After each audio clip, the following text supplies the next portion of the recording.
Hello, welcome to the Cafe Nightly Show. I'm your host, the Goldsmith. There we go. We have a few things to talk about tonight. For the, for the first time in 2 weeks, it looks like we have a little bit of resolution on G Week, like a little bit of we can call it G Week apology. We can call it a little bit of clarification. But ultimately, we have some more notes from the team about why G Week 2025 is not G Week 2025. It is a digital event. The idea of Genesis Live is dead for the year, and we can do some of the details there. Ultimately, another piece, or a more important piece, that is coming out of today. Quarter 2 roadmap is out. We did talk about, and we have talked about in the past, the importance of Upland kind of casting forward what will be happening over the next season. Something that we did just get dropped today, so we'll get into some more details on that. New Gamified earnings are out for Blossom season for a couple for the week. We'll go over that as well. And of course, kind of wrap it all up or try to put it all together. Big pieces here coming out of quarter 2 roadmap. Some of those do dovetail with this idea of Genesis Week not being live or not having Genesis live and Upland's reasoning thereof. And we kind of get a dovetail as we do slide forward towards Genesis season 2025. Again, that is a big pivotal part of the year. It kind of sets the tone for what's happening next year, kind of wraps up what's happening this year. And keeping in mind, we are just entering Blossom season. So we're talking about 2 months away, whereabouts, on Genesis season getting started. And again, we can always start having that conversation because Genesis season is kind of picking up where right before quarter 3 starts. It's picking up at the end of the promises of quarter 2. So there's a lot that gets delivered in the Genesis season for quarter 2 promises, and we'll kind of get into what some of those look like. Before we get into all that, obviously, let's get a disclaimer out of the way because there are a lot of pieces going out tonight. All these opinions expressed by myself, the Goldsmith, are mine and mine alone. Shouldn't be taken as game strategy advice. They don't represent the game of the team of Upland. Shouldn't be taken as financial advice either. Any views or opinions we do have from guests theirs alone shouldn't be taken as game strategy or financial advice. They don't represent myself, the Goldsmith, the Cafe Nightly Show, the team of Upland, the game of Upland. I will one more button, I'll go up. And of course, they don't take them as financial. Don't take them as game strategy advice. Take your own opinion and put it above all others. Trees, good to see you. Good to see everybody else as well jumping in. And again, we got to start with where we left off. And I will say where we left off because it's been a conversation that has been continuous and has happened and was happened again and will happen one more time. And it's happened again tonight. And that is Genesis Week 2025 not being an April Fool's Day joke really isn't going to happen live and in person in Vegas this year. And in the announcement, it was a little bit unclear for people, or wasn't entirely clear as far as what the overall Genesis Week 2025 did look like as a virtual event, and it still doesn't look very certain about what the virtual event is. But Upland explained some reasoning, and I don't know if I can agree with all of it, but it is worth looking at piece by piece. It is worth understanding that there are pieces of this that may rear their head in the next year. And some of the pieces I want to dissect out are the ones that are most important to me about Genesis Week, and may not line up with what's important to me next year when there is a live in person, or if there's a live in person Genesis Week, with the reality that it might be more suited for other people. It might be something that other people like more, and maybe this virtual event is something that really has a broader appeal. We'll have to see how it lines up. But let's take a look at what Upland's. Again, they call it clarifications and context. I call it apologies tour. But let's take a look. We know this news has been tough, and we genuinely apologize for the disappointment. We've heard your feedback, and we want to be transparent as possible. We've put together a full clarification to address the most common concerns and explain why we made the decision to cancel this year's Genesis Live event. This is important, and your questions are, and we've had questions and concerns. And again, this is a thing that Upland has kind of made a big point of, that there was a reason behind it. And there's some things that have been a topic of conversation. We've seen a lot of people come out and put points out that say, hey, this is what I think is going on. They had suggestions. Some of those things I think are, pretty close to the truth. Some of those things aren't. And Upland is kind of, trying to draw the line on some of those, but also some more information. Again, we'll call it a little bit of an apologies tour as well. Again, we get into the beginning of this announcement, disappointment. We truly understand, commiserating with people, I guess, over a decision that they chose to make. We're generally sorry we have to let down those who are looking forward to it. Again, a lot of people who are some of the most energized and energetic and put the most energy and time into the game of Upland, those are the people who go to Genesis Week. It's not, it's not that the people who can't go to Genesis Week, can't afford to Genesis Week, don't care about the game. It's not that they are less active in the game. It's just that it just so happens that a lot of people who put a lot of time and effort and money into the game of Upland, they're also the people who try, if they have the disposable income, if they have the ability to do so, they try to go to Genesis Week. So it's a question of who can't go and who can go, and we'll see how Upland kind of phrases that as far as being inclusive versus exclusive, and how we translate all of this to the community as a whole, because there is a limited number of people who go to Genesis Week, and unfortunately, I'm one of them. So, unfortunately, I'm one of those who's not going this year.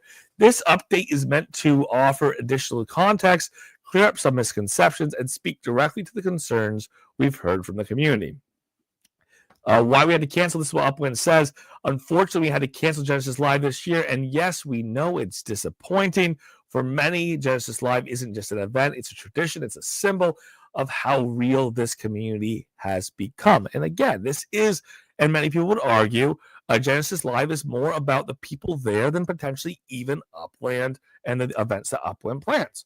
We took into account the current economic climate and the reality that traveling to an in-person event can have a significant expense for many in the community.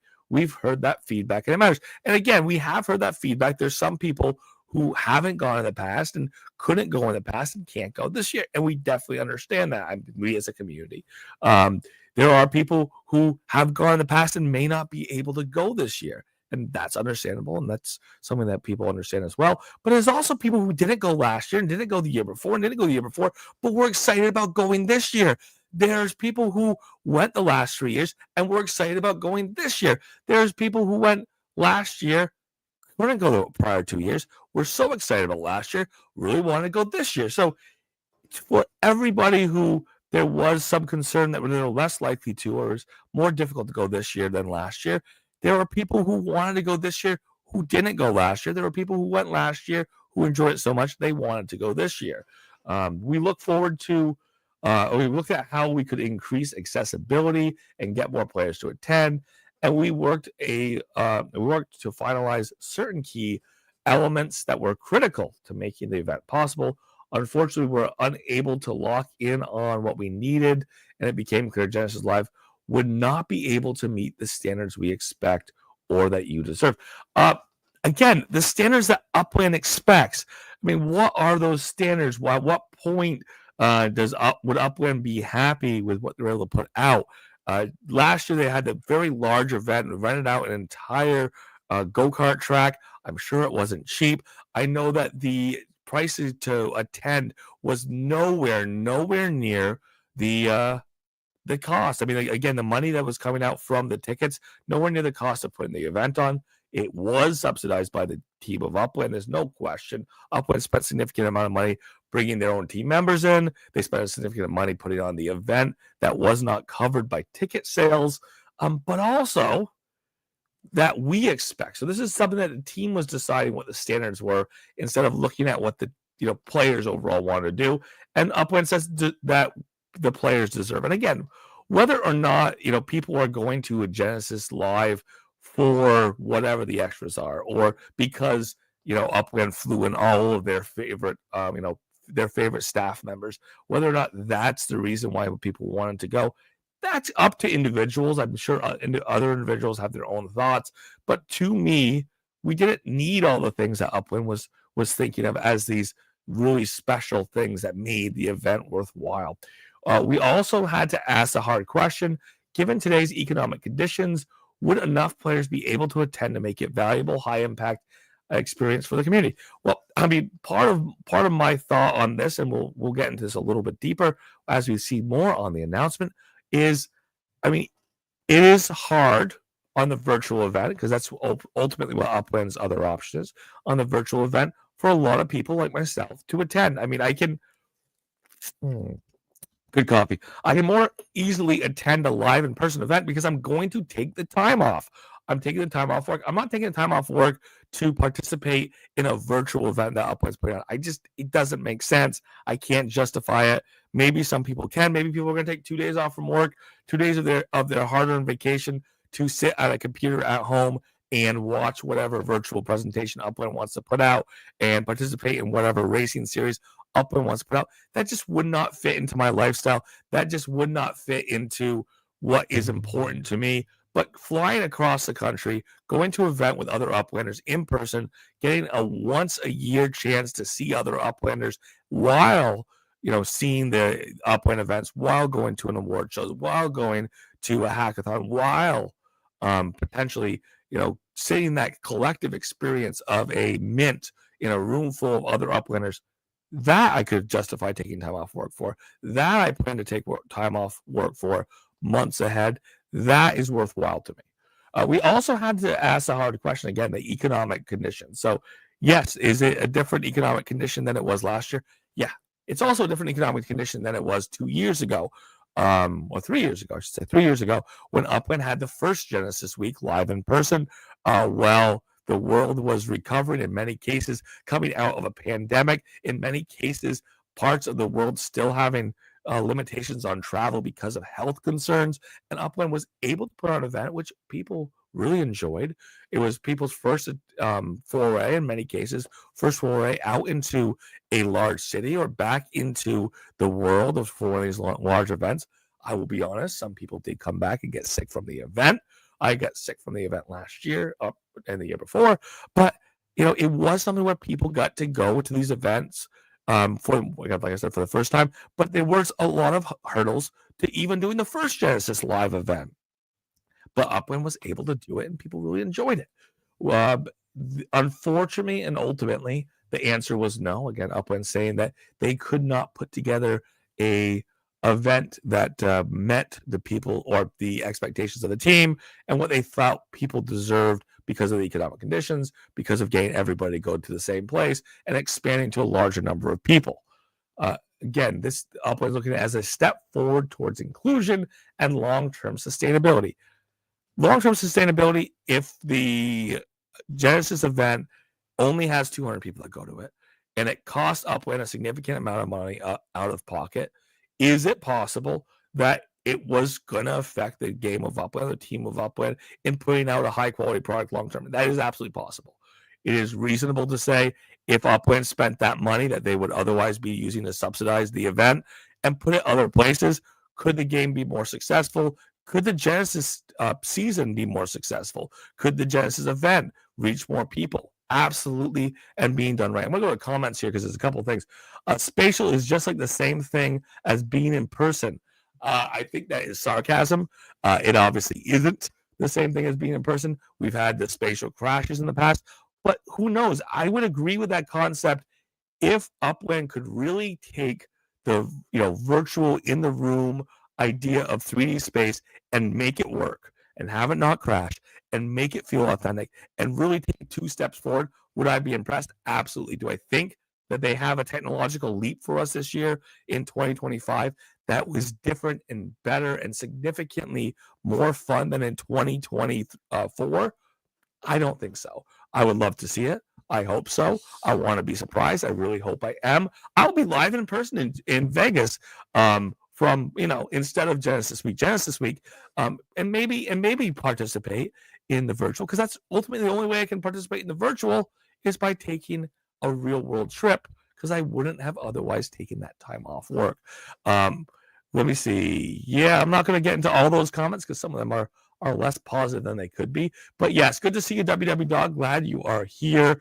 King Cody, good to see you as well. And yes, coffee makes the night go through and makes my voice work a little better. But the sentiment overall that yes, there's this idea that Upland wanted a very high standard for the event, and that Upland was setting their own standard of what they wanted, and that was part of the reason why they didn't want to put the event out.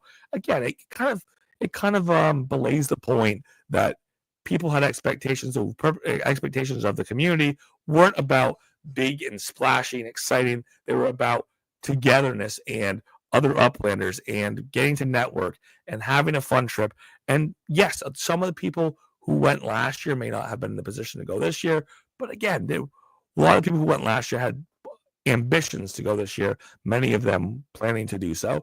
And also, again, the new people. There are people who would have gone, whether or not it would have met Upland standards, whether or not enough people would have gone to make Upland happy. That is a question. And maybe Upland's expectations outstripped what was realistic. I don't know. Looking ahead, we're exploring ways to bring back Genesis Live in a form that works, and this is key, works better for everybody. Okay. So far, let's go with this. A larger number of people. That could mean rotating locations, aka Vegas is one of the cheapest places in America to fly.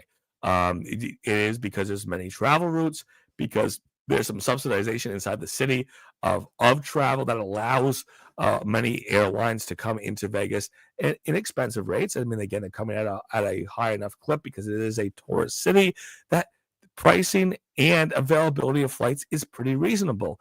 It is relatively reasonable to set flights in a short period of time.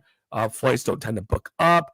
If you can't get onto your flight, there's another one. And for someone like me, who it's hard for me to miss an extra day of work, if I miss one flight for whatever reason, I know there's another one a couple hours away. There tends to be enough capacity that I'm going to get home within blank number of hours of missing a flight for whatever reason. And that is key, and that is important. And that's one of the things that makes Vegas an easy travel city for me. And it's one of the things that makes Vegas an easy travel city for a lot of people. If Upland's doing rotations, it might be good for some group one year and some group another and some group another. But is that more or less inclusive? I don't know, because it depends on what those cities are. If those cities are cities that are good for a small set of people and then hard for other people to travel into for, economic reasons or for political reasons, I don't know how that's going to work out.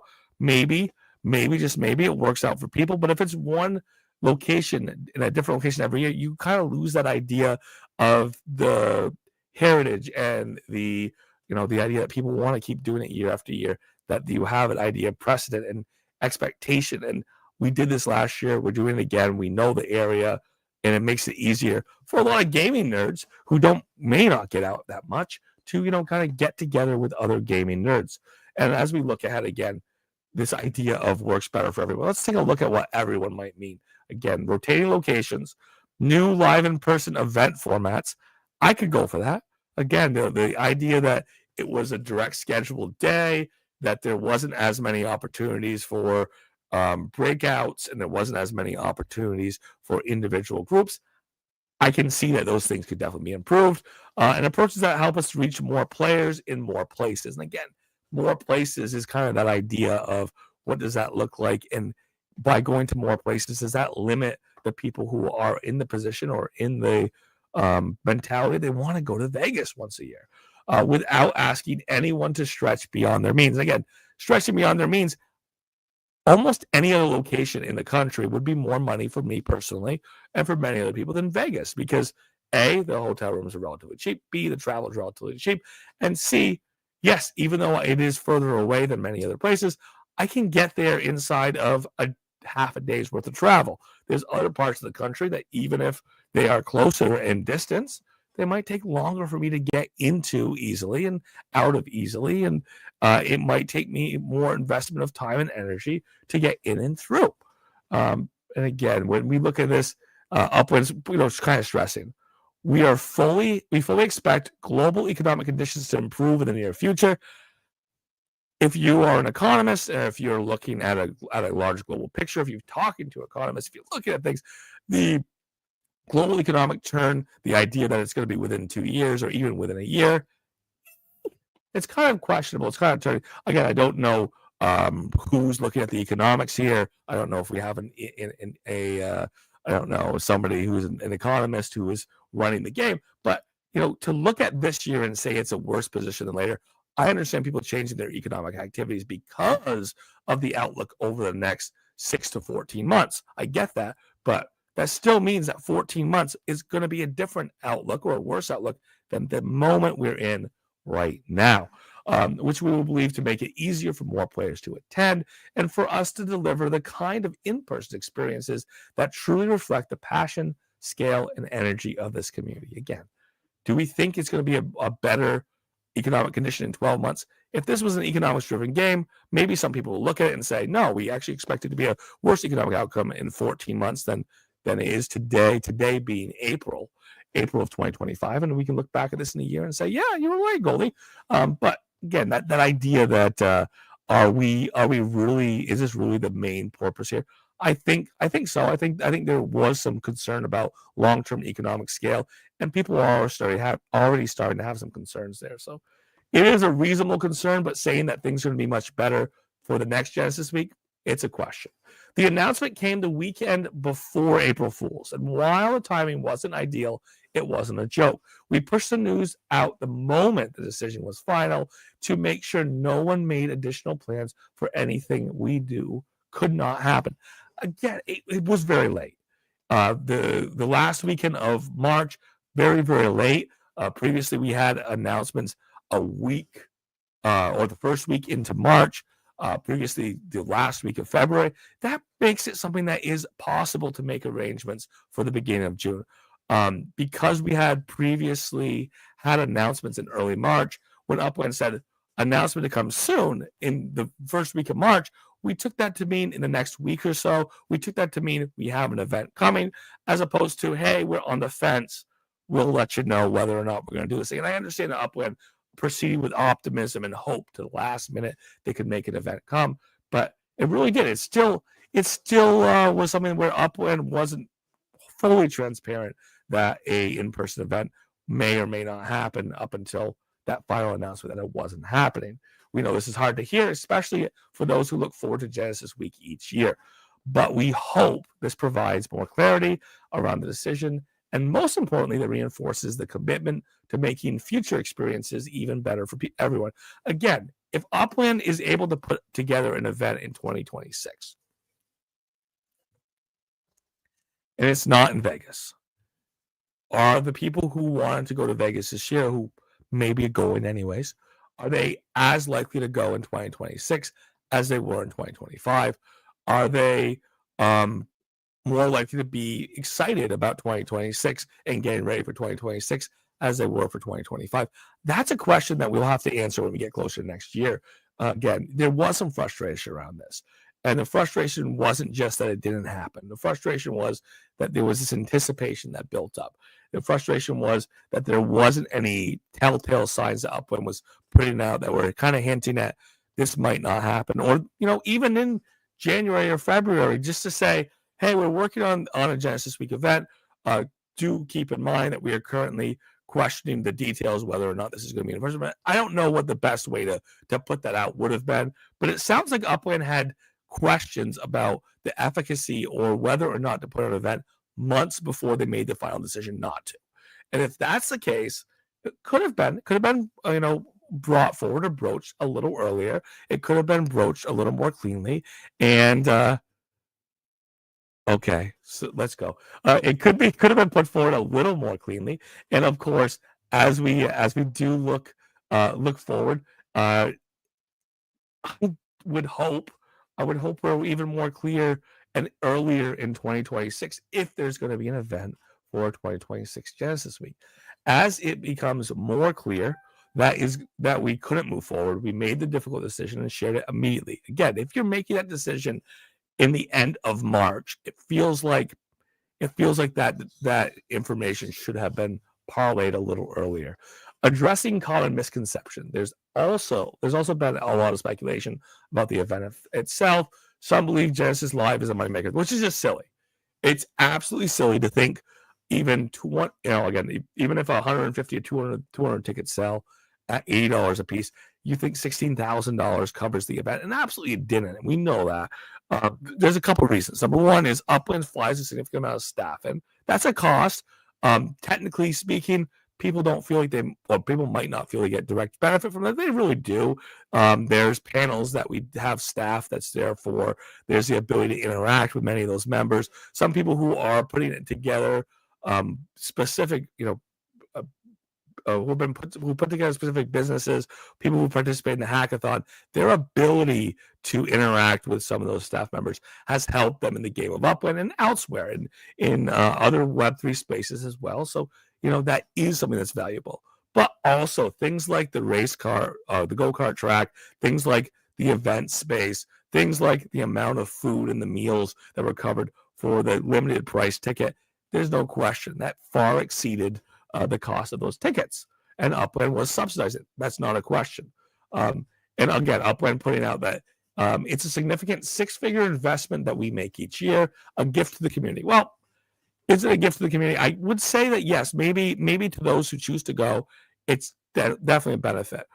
Me choosing to go in the past to Genesis Week was partially in part of with the Genesis Week ticket.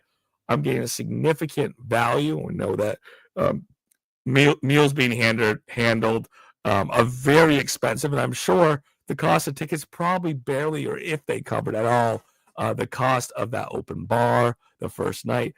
I know the price, it probably racked up very, very quickly with a number of people and the number of drinks each of them had. So that's not a question. It is an expensive event, and it is subsidized by the team of Upland, and the people who go, it's nice. It's nice that it's there.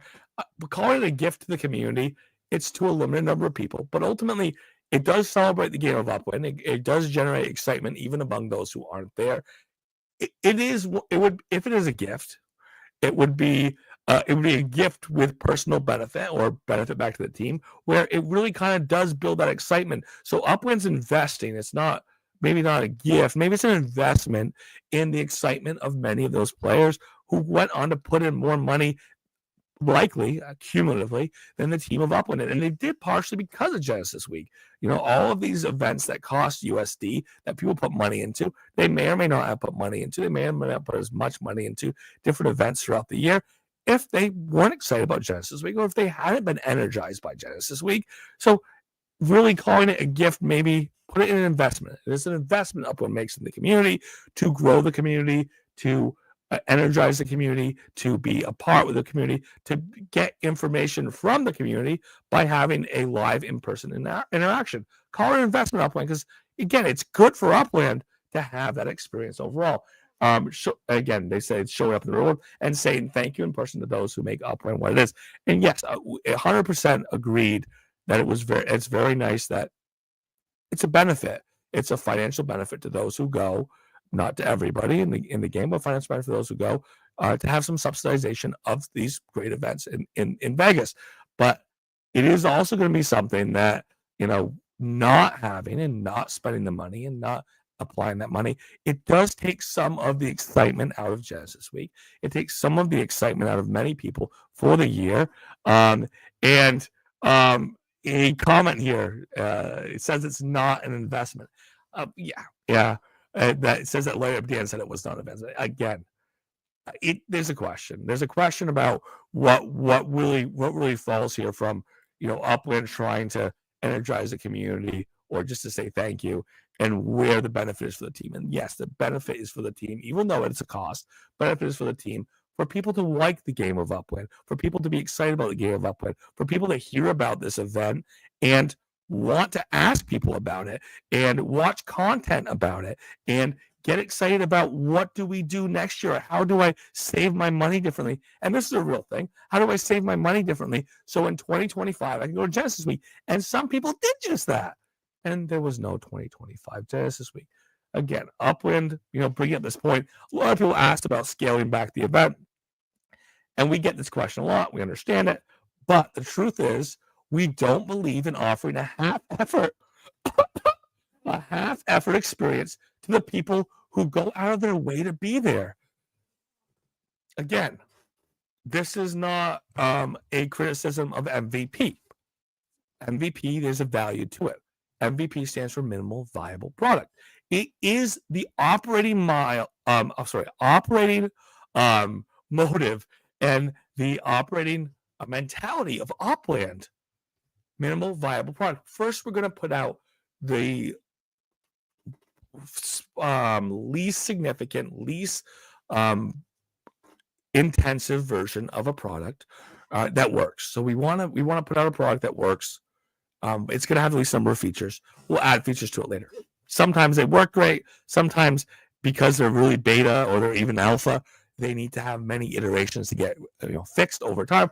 But this idea that we give you a version with less features so that you can see how it feels and how it works, and we can improve it over time, that goes, kind of flies in the face this half effort. Again, I don't think the MVP is really a half effort. I think it is a building the value of the product and putting a value of the product out earlier so that more value can be built upon it. I get the idea of MVP, but this idea of it being half effort to put a less expensive version out that could have given people 90% of what they wanted. 90% of what they wanted was to be in a room with other uplanders in a city that they could accessibly get to and spend time with staff members. And you could still have some staff members there.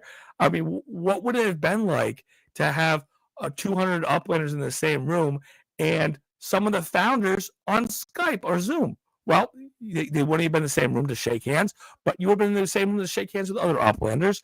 And realistically, if that would have saved 40% of the budget by not having people fly in, by restructuring some of the staffing and even some of the room space, I would have still liked that. That would have been something I would have enjoyed because, again, if the goal of Genesis Week or Genesis Live is the people, the majority of the people I care the most about are other uplanders. And that's a pretty, I wouldn't say unanimous. Maybe it is, maybe it isn't, but it is a pretty common pretty common feeling. I know that for sure. And again, invest in being part of something special. We want to give it our absolute best, and we're going to wait until we can. And again, this argument of waiting until we can and giving our best forward, looking at the economic picture, and if that's what Upland says part of the decision-making process was, you don't know what the economic picture is in a year. You don't know if there's additional scale backs that happen. You don't know if the world and people's budgets change significantly over the next 14 to 16 months, which realistically, there is plenty of indication that will be the case. So it feels like Upland saying we're punting the ball, we're hoping for better things next year without even looking at that crystal ball. That crystal ball is saying probably not better next year than this year, but we'll see. We'll cross our fingers. I always hope for good. I always hope for better. Because we couldn't match the quality, energy, and impact of what Genesis Live has been in the past, we know players would walk away feeling disappointed, and that's the last thing we want. Last thing the Upland wanted was players to be disappointed. Unfortunately, many players were disappointed. Why it matters so much. We understand that for many of you, Genesis Live is more than just a day. It's a powerful signal, and that Upland is real, alive, and moving forward. Again, real, alive, moving forward. Yes, of course, being in person, Upland choosing to invest, and again, I'm going to call it an investment because that's what it is. Invest in this event, invest in getting people in the same room, invest in having that energy built up for the year. It is a huge sign for the game. It is a huge sign for the community. Upland cares enough to put this money out. They could put the money in advertising. They could put the money into partnerships that lose them money, which there's been a few. Put money into these partnerships that they're not going to make their money back on.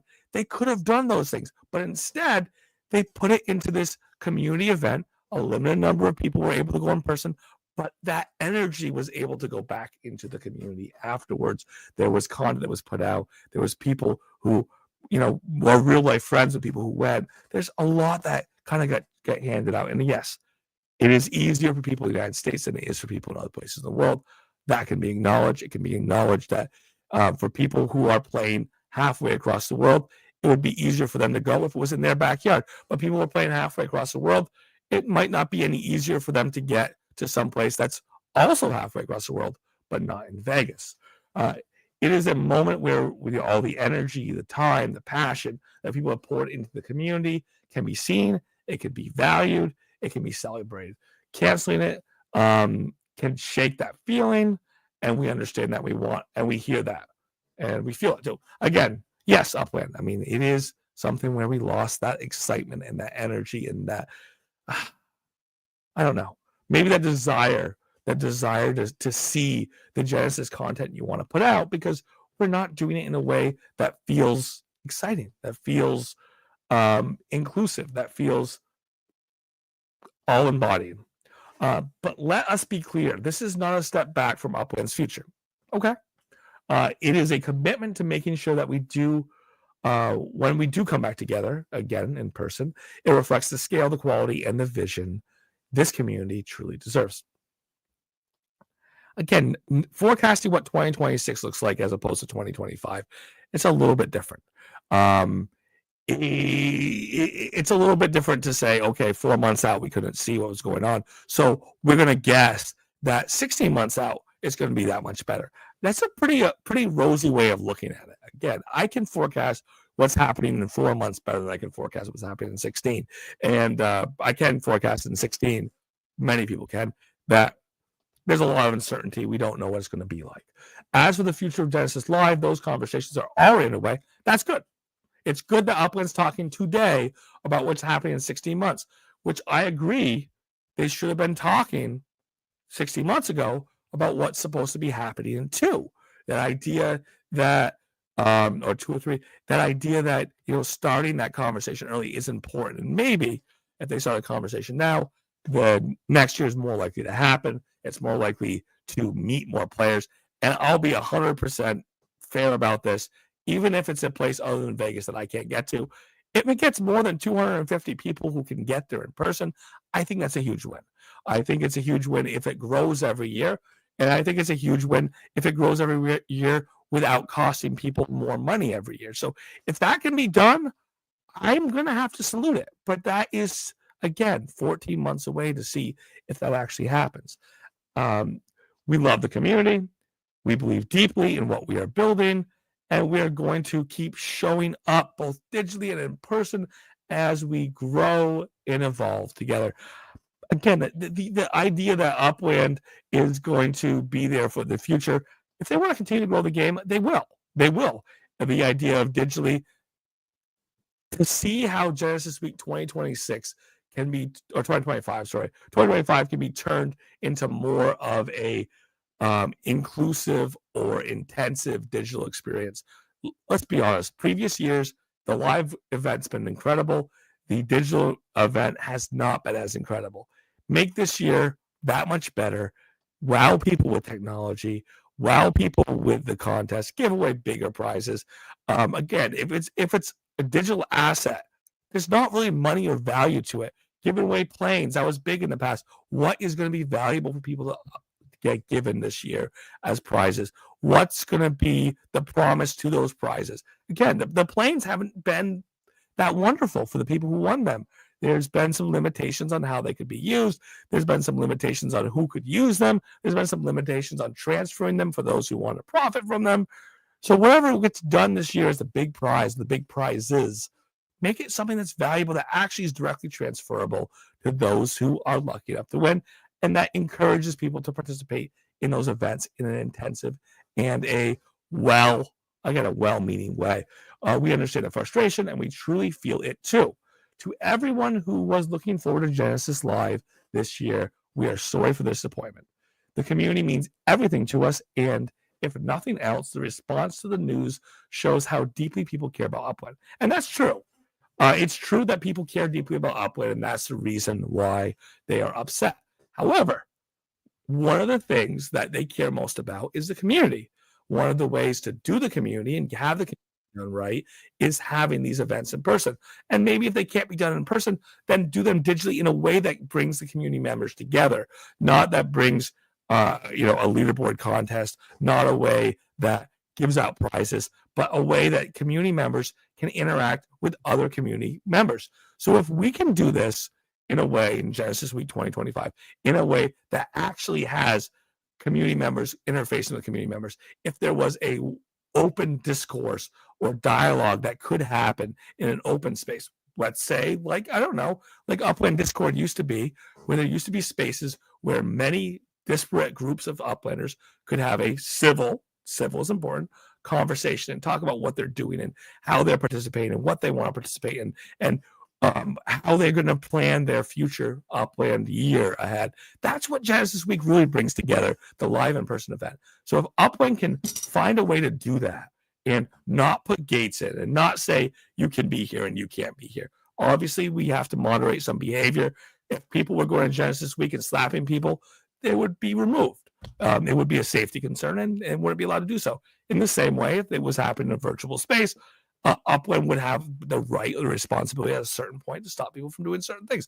However, just having that open door, letting more people in, getting them back into a space where they can have open conversations and really celebrate Upland in an open way, so long as they're doing it responsibly and, and reasonably, that'd be exciting. That would be something that would kind of convince me that it is more inclusive than a in-person event. Again, in-person event you have to travel to, a event that we're going to have more people coming to and less restrictions on who gets to be there, and they get to be in a more one-to-one space, one-to-one spaces as well as group spaces. That would be exciting. So I really hope that is something that Upland can do this year if they're promising or they're trying to make exclusive experiences.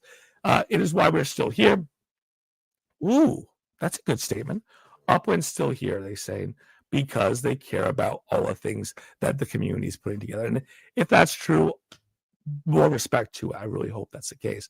And why we believe that the best is still ahead. Genesis Live will return, and when it does, it'll be bigger, better, and more meaningful than ever.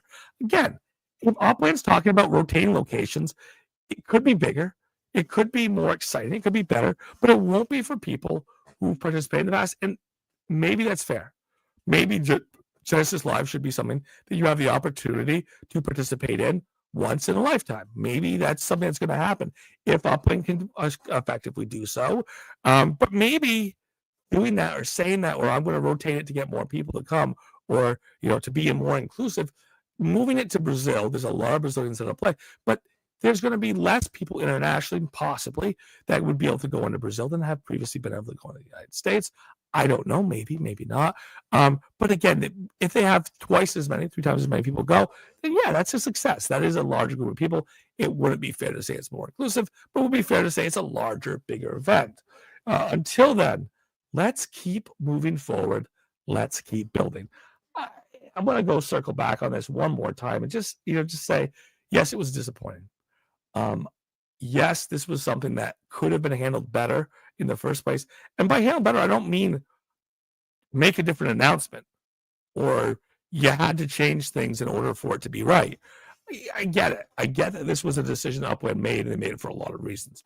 I think they put a lot of their reasons out and forward, and maybe they prioritize their reasons a little bit differently internally than they're expressing them externally. The cost might have been a larger consideration than it seems to be here. And again, it's fair for the cost to be a consideration because what's in the budget is what's in the budget.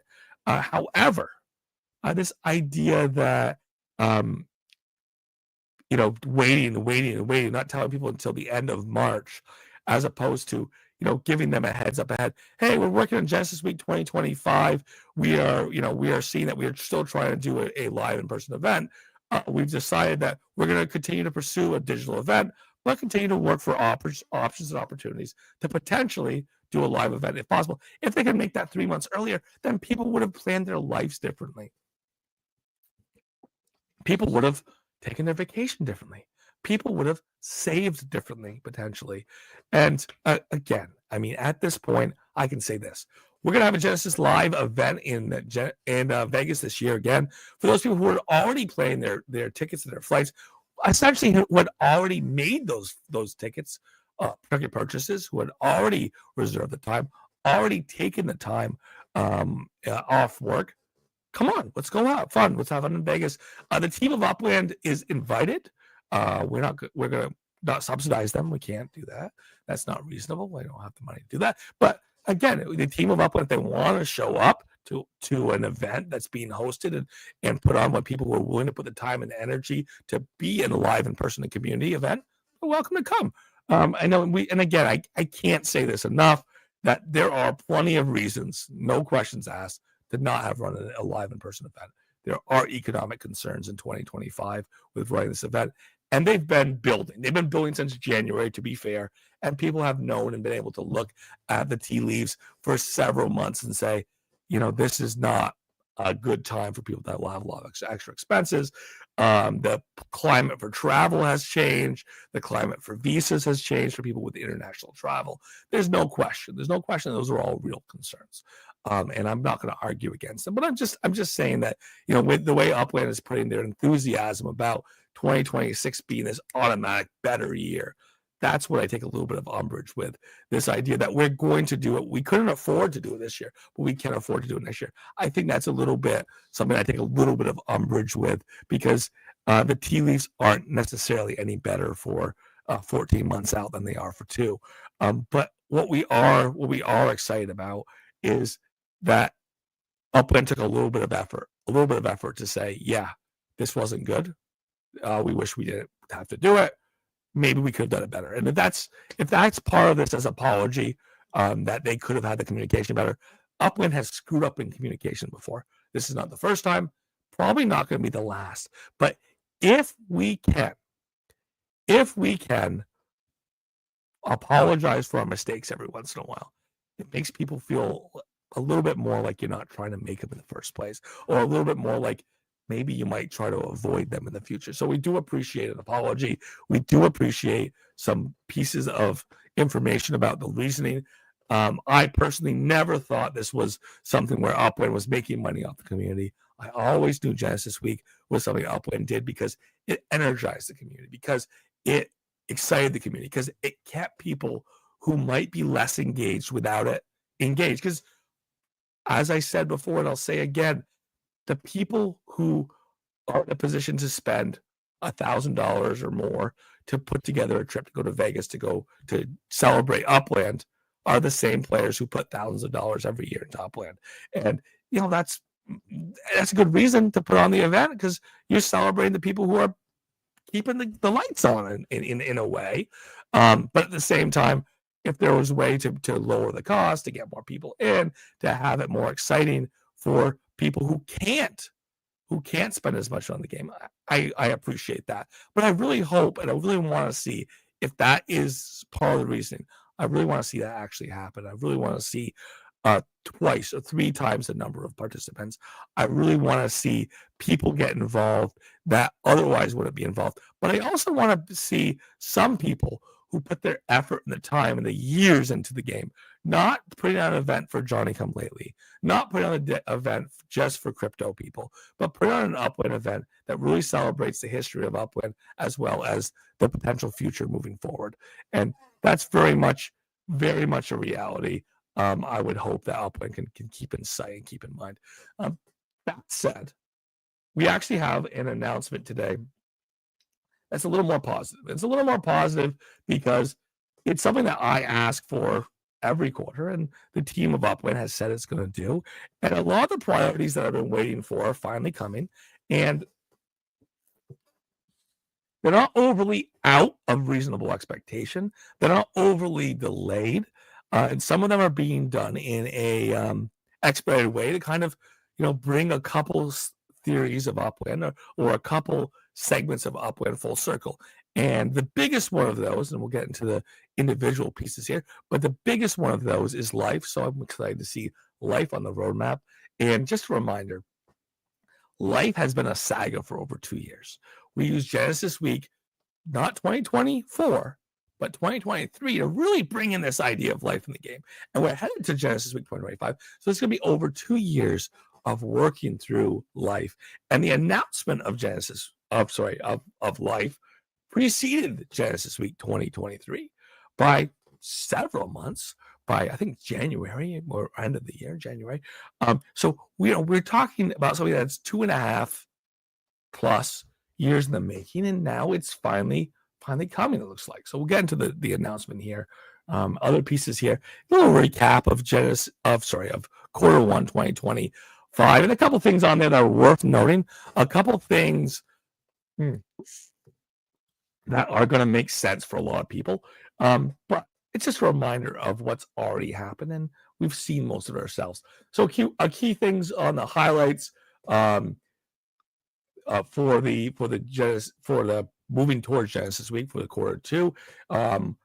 evolution of totems with the introduction of life, changes in treasure hunting, returns of scavenger hunts, which I've cried about the value of scavenger hunts and how fun they've been in the past, and how they, A, are competitive, but B, can also encourage people to work together cumulatively as a team, collective efforts, and again, not encouraging people to compete against each other, but instead to work with each other. That's what my experience has been with these treasure hunts, because scavenger hunts, because people work together on scavenger hunts. There's enough winners that you can win with your team, and you could build a team and win with them. And that's what was a lot of fun for me in the past, and I really looked forward to it in the future. And new economic mechanics like nurseries, and the first ever implementation of Sparklet spent utilities to create legits. Again, we had these cars, and the cars being the first iteration, you buy the car, then you have the car as a token gate to go ahead and manufacture other cars. That's fine. Again, burning the Sparklet into legits, that's been something that's been promised for a while, and it's good that it is coming finally, and that it's at least on the short-term 3-month out look. So let's take a look at this fulfillment of previous promises. And again, these, to put the point, to this announcement, these quarterly updates are pretty accurate for the most part. 72.5%, maybe 80% of what they put forward in these 3-month roadmaps end up happening, as opposed to the 1-year roadmaps that don't happen for 5 years. But in the 90-day roadmaps, these things tend to happen. 80%, 72%. Let's go 72% of the time. So let's get into some of these pieces. They are valuable. It's good that we have it. Again, the big notes are new game mechanics were introduced in the last quarter. Kind of. Foundational systems were improved. Kind of. Sharpened focus on what makes Upwin unique. Kind of. We did have, though, however, a couple things. The way searches were improved with properties, and now you could do USD search as well as a OPIC search to divide those two. That's huge. I mean, it seems small, but it's also huge. It's something that has a huge value. People waited for it for a very long time. Finally getting it makes people's property hunting, property purchasing that much better. And yeah, it is nice. It's nice that it finally happened. It's one thing that I wanted to happen for a long time, but at least it got implemented, and it works. It definitely works. More search features, more filter features in my property search. I'm looking forward to those. I want those. I want them sooner rather than later, but it is nice that we have that one piece, USD versus OPIX. As we move forward to the next phase of development, our attention is centered on two major themes: doubling down on Upwin's core and optimization. This means enhancing the systems and the features that players already know and love, while also making the tough but necessary decision to sunset elements that haven't gained traction. So when we look at some of these specific items, this idea of sunsetting prior elements of the game, it's kind of interesting. It's the right thing to do.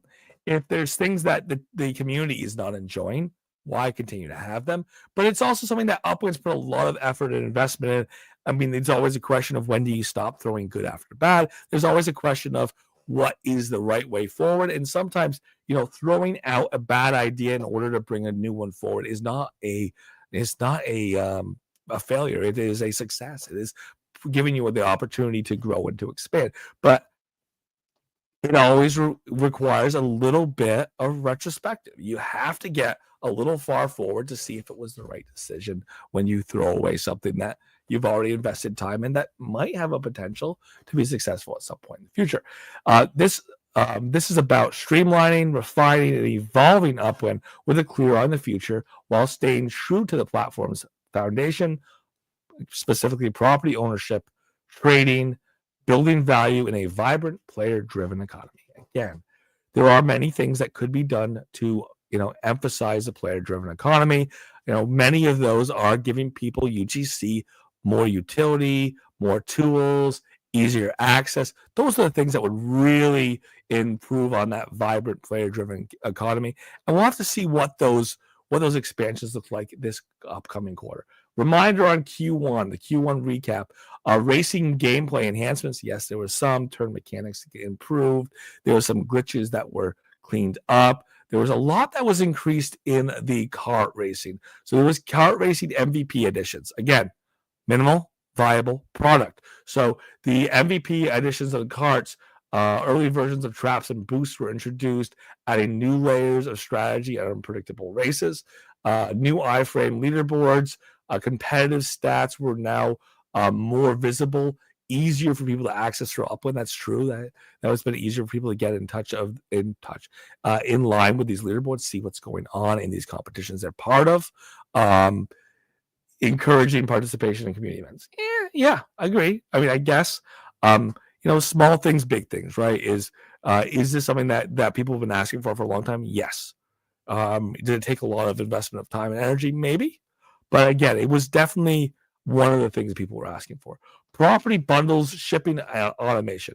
Property bundles now ship directly to a player upon purchase, significantly cutting down on wait times and improving the user experience. There was a strategy. There was a strategy to prior deliveries. I mean, there was this idea that if you had a property reserved for you, you had the UPX given to you, you could go and spend that. There was some value to it. You had to send the property. There was some friction to it. There was a difficulty in getting to that property to mint it. But Upland now, ultimately, when you have these property bundles, boom, they're automatically yours. You don't get an UPX amount that you go and spend on them. You just get what you get. And if you choose to be part of a bundle or participate in a bundle and you don't want to travel around Upland, that's a value. That's what people want to do. It does diminish or remove the previous strategy other people had used. It depends. It really depends on what your strategy was and what you enjoy in the game. And some people are winners in this aspect and some people are losers. But it was Upland's choice overall to turn these into directly delivered bundles. And maybe that affects whether or not people want to buy these bundles anymore. We'll see. We have seen in previous sales that some of the sales of these bundles have decreased. So it depends on, again, who's coming to the game, deciding they want to buy these bundles. Sparklet Wars launched. We've officially launched Sparklet Wars. This evolving feature now includes a regular competition centered around city ownership, property development, and strategic use of map assets, as well as community leadership. How do you build your group? How do you build your community? How do you build your strategy? And how do you capitalize on those things, the things we already mentioned? What do you own and what property you have? And ultimately, what wins the wars and what has won the wars is how do you build your team? How do you put together the individuals on your team and then work together with those individuals? I would love to see changes. I've put out that idea that maybe you have locked teams. Maybe you have teams that you can't choose, and then the team just has to work together. And if that were the case, then obviously it would change the outcomes of the wars in many ways. And it would emphasize the working together more than the team building, more than the deciding who's on your team to begin with. X-Stacks launch.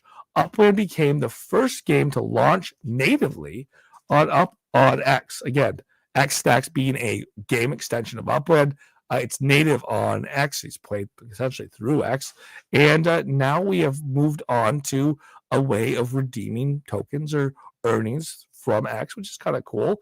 That can't be argued against in too broad a way. That it is something that brings different type of gameplay into the game. And it overall worked relatively well. I mean, it wasn't a super crashy game. It was something people were able to interact with. Some people liked it more than others, of course, which is definitely true of everything. But it was a small little feature that worked relatively well, and some people liked it. Sparklet on Base. Sparklet is now live on Base, a low-cost blockchain, expanding access and making it easier for players to participate in the Upland economy. That's true. The banker airdrop, again, this idea of being able to airdrop token as a reward in a new way, that's kind of cool, I guess. It makes it so that Upland's not doing these individual airdrops, which take them hours or days to roll out. Sometimes they're less effective. With the AI airdrop, maybe they have less errors. So that'd be good. That would be good. Properties nearby filtering, again, having those nearby properties filter, being able to change and enhance the filters, having the USD purchase filter. It's big things. Those are big things. Continuing progress on Q1 items. Features are still in progress. Airplane utility. Airplanes were introduced, the concept of them ahead, but airplanes were introduced at Genesis Week 2025. Or 2024, sorry. Since we won't have a Genesis Week 2025 in person, I don't know what we'll introduce this year, but I hope that whatever we introduce kind of comes to fruition before the next Genesis Week. Obviously, 2024 to 2025, I don't see there being a ton of utility for the planes by 2025 Genesis Week, but Upland surprised me, and I will be happy. Again, property search enhancements, continued improvements on this initiative to enhance our property searches. That's important. It's been asked for years. It will make property purchases more equitable, more easy. More may happen. It may make it so people are buying the properties they want to or finding the properties they want to and more easily buy them. Is it going to affect the market value going up or down? That remains to be seen, because it could go down if people are finding exactly the properties they want and not buying properties they don't want. It is possible for prices to shift up because people are finding the properties they want to find and willing to pay a higher price for them because they can find the more specific properties they're looking for. So either is possible, but it's going to overall make the property search easier for people who are trying to find things. Asset wallet filters, enhancements on how assets are filtered within wallets. This is huge. This is something people have asked for a long time. I want Upland to continue to work on it. It needs to be improved. It is a necessity. It is necessary now. So love to see that continue to grow. User profile, Sparklet, stake status. Display what you're staking. Put it down the profile or put it down the priority list. I mean, it's okay. It's a social feature. Upland likes social features. Upland's trying to build social features. People communicating with other people about what they're doing with their Sparklet. I could see people enjoying it. But at the same time, it's not the main priority. There's other things that are high on the list. Similar NFT discovery tool. We're exploring ways to surface related or similar NFTs, improving discoverability and player engagement in the marketplace.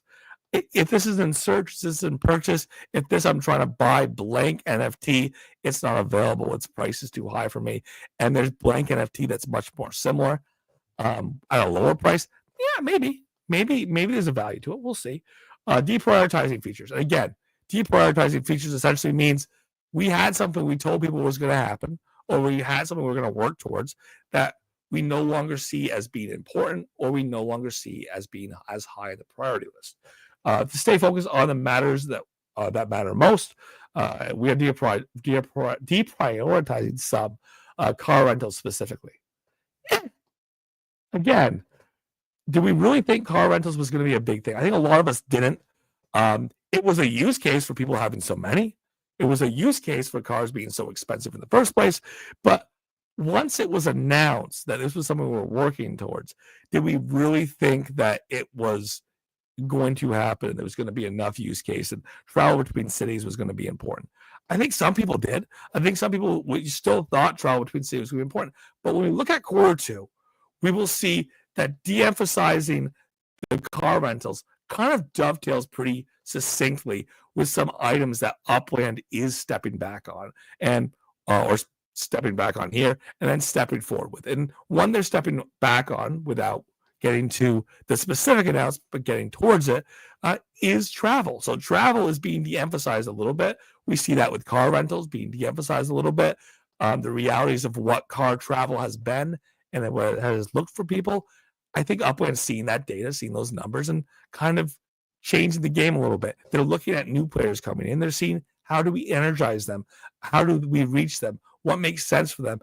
And the unfortunate thing is, if you own a bunch of cars or invested in buying a bunch of cars, your cars are investments. Let's be honest. You own digital assets, and if you can sell them, good for you. But there's not a defined return. There's not a return you can really expect. And with Upland de-emphasizing travel a little bit, it's going to shift that market. And does Upland have to change their priorities every now and again? Absolutely. Did they think that cars were going to be more successful than they were? Did they think that there was going to be more features that were going to catch on? Did they think that people were going to be more energized about them? Maybe. And maybe that's why we see this de-emphasization now even though it was a big focus before. Updated features. There's going to be a newbie treasure hunt mode. That's key. Originally planned as a beginner-focused mode, this has evolved into a broader update to treasure hunting overall. See details in treasure hunting section below. Whoop, whoop. People are waiting for improvements in treasure hunting, but are they the right improvements? So let's go take a look at that. These updates reflect our commitment to refining core gameplay, expanding accessibility, laying the groundwork for what's next in Upland, strong foundation, and again, moving forward with the rest of the year and into the rest of the year. And again, that's what we do when we look at Genesis Week. We do have Q1, we go into Q2, and through Q2, we kind of reset our priorities into the next full year of Upland with that Genesis Week to Genesis Week flow. So that's where we get a lot of new features coming from, from the Genesis Week to Genesis season. But headed into Genesis Week, headed into Genesis season, it is good to see some fulfillment of prior promises. So let's take a look at some of those prior promises that may actually be fulfilled this quarter. A new development, the section highlights brand new features and mechanics that are being introduced and expanded and evolved into the Upland experience. Next in progress in decentralization. So yes, decentralization would be nice. There's features and gamifications and making the game work a little more fully, making it a little more expansive. That could make decentralization make more sense. But yeah, decentralization with greater role of voting for individuals in the community, with a scaled share in decision making based on ownership of different assets. I could see that as valuable. I could see that. I could see, building the future of Upland through the decisions of the group, of the collective. That'd be great. How that actually gets implemented, that's going to be a question. In the coming months, we'll be rolling out changes that enhance efficacy and independence while opening the door for greater say in Upland's key decision. This next phase will bring new opportunities for involvement and for collaboration. While we're not ready to give the details just yet, we want you to know that things are in motion and they are big. So stay tuned and get ready to help shape what's next in Upland. Life, totems, and Protem. Again, this is a long-term promise, and it's coming, it looks like. 2 successful seasons of totems. We're excited to roll out the remaining seasons, and even more thrilled to introduce life into Upland, a vibrant new layer of gameplay that brings growth, care, and living elements into the members. If this is going to happen within 90 days, I'm excited. Again, I've been waiting 2 years for life.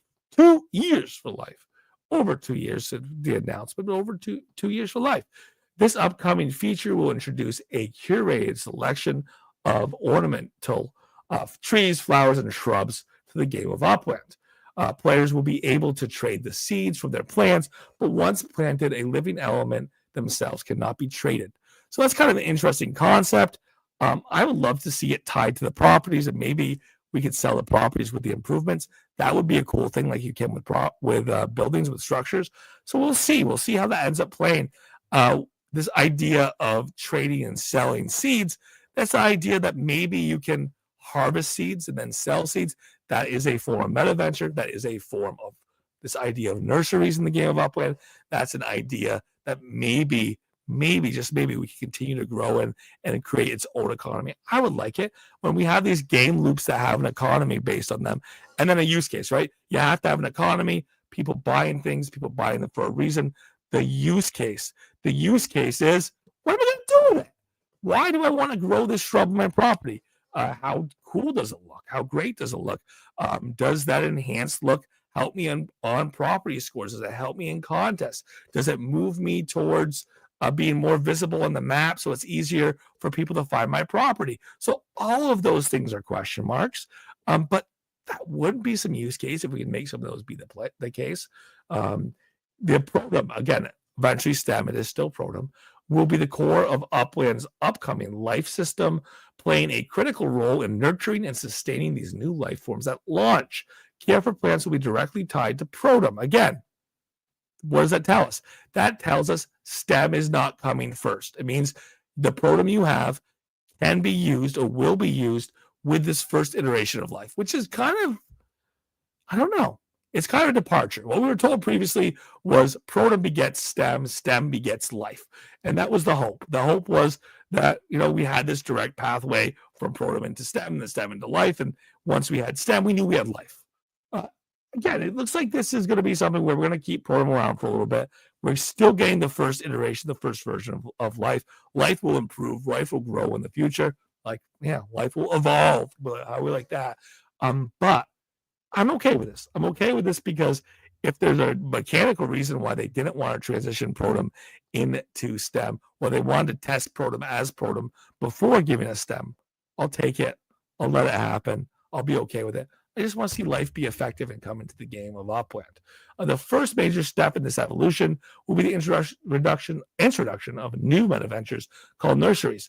Open to all players, nurseries will serve as a hub of buying and selling seed legits on the secondary market. However, additional utility will be unlocked for players who place one of the 5,555 totems, I got a handful of them, on a nursery property. These totem-enabled nurseries will allow visiting players to spend Sparklet to exchange for a random seed legit with compensation going to the property owner. Essentially, these totems that we've been talking about.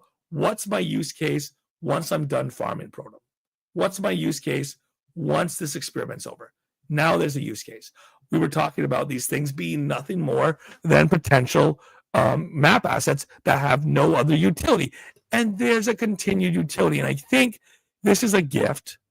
I'll call it a gift. This is a gift to those people who made the decision early to buy totems and hold on to them. We saw the prices of the totems decrease, and to some degree they've decreased quite a bit, and that's partially because people see them as declining utility. And if we have utility of allowing people to sell seed legits, and if seed legits catch on, which maybe they will, maybe people like the idea of life. I do, I personally. So maybe if they catch on, there's a continued utility to have those totems, and maybe that affects the people's decision on whether they hold on to their totems long term, and maybe that creates a market for totems in the immediate future. So, excuse me, always a reality that if the utility is effective, if Upland creates the right utilities, they can create value. And maybe, just maybe, this is one instance of creating value for something that's already existing, which I cry for, and I've been crying for years, is let's keep the assets that we already have in the game of Upland valuable. Let's keep them with utility. Let's not do declining utility. Let's not do these NFTs that are for this season 2022. But, oh, by the way, 2023, less value. 2024, even less value. Thank you for buying them early. Thank you for making that investment. But now they're not as valuable as they were 2 years prior. I like these ones, these utility-driven legits that could keep their value, some value or a percentage thereof, long-term without declining over time. So if this is what we're going to have, this is how we're going to use these Upland. Thank you so much. Again, these totems not becoming just map assets, that's probably one of the biggest gifts in this entire announcement. It is a decision that should be made more broadly and should be made more often when it comes to assets as a whole in the game of Upland. I really hope it is something that catches on, but I think this is a very good decision, and it really is a type of decision, as a type of aspect of the game that can reward players who made decisions to invest early, and it could be one of those decisions that continues to engage players who have been in and have put the energy in and continue to be in the game, and again, reward them for that. So I'm looking forward to it. Because totems are limited, this spend mechanic will be exclusive to a select number of nurseries, creating scarcity and rewarding those who own and activate totems strategically. Duh. Yes. Thank you. All of those things. Seed types will vary in rarity and availability based on location. For example, palm trees may be exclusive to nurseries in cities like Miami. Locality. Huge. This has been something that we've talked about in the game. How do we differentiate one city from another? We need to do this again and again and again and do it in different ways. Miami, different seeds than you're going to have in Lake Tahoe or Park City.